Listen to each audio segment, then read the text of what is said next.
Please, dito yung office ni Sir Wilbert. Can I have your resume? Bibigay ko sa kanya.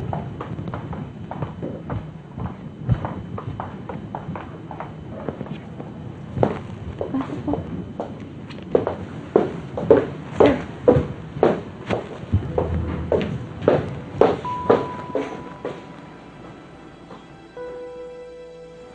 Celine Buena? Tingnan mo nga naman ang swerte. Galing ka palang Velocity. Pwede mo bang i-share ang kanilang trade secret sa amin?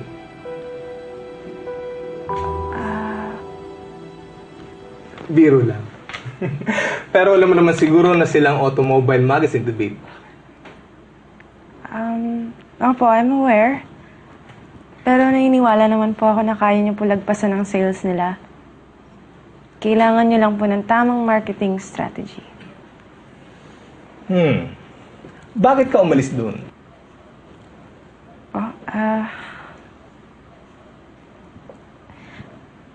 Personal reasons na lang po. Sa tingin ko, alam ko ang dahilan. Alam ko ang kwento ni Harry Atendido and his dad. Buti tinanggap ka niya, kahit buhay na apelido mo.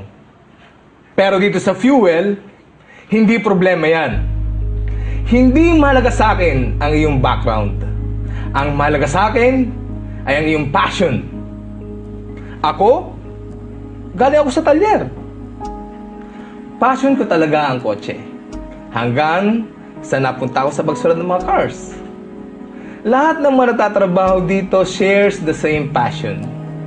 Ikaw, Celine, may passion ka rin ba sa mga cars? Pag ang mga kotse pong pinag-uusapan, naalala ko po ang daddy ko. Car salesman din po kasi siya dati. Yun po ang passion niya. Katulad niyo. Actually, nabuhay niya nga po ang pamilya namin sa pagbebenta niya ng mga kotse. And aminin ko po sa inyo, hindi ko po nakuha ang expertise niya pagdating sa mga kotse.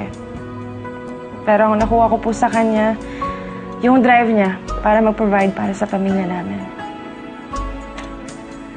Pagbubutihan ko po ang trabaho ko para sa kanila.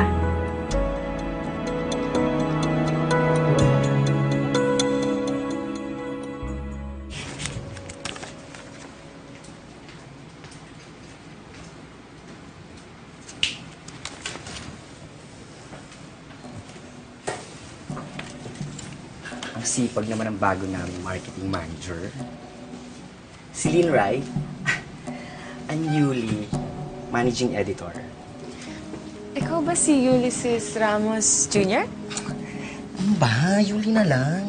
Tsaka, pang-print lang naman yung pangalan na yun. Halika, break muna tayo. Tapos ipapakilala kita sa ibang staff. Mauna na lang kayo. May nag-research pa kasi ako. Susunod na lang ako. Kaya naman pala na-hire ka kagad, eh. Kasi napaka-dedicated mo, tsaka hardworking pa. O siya, sige na, ako na lang mag-break mag-isa. See you later.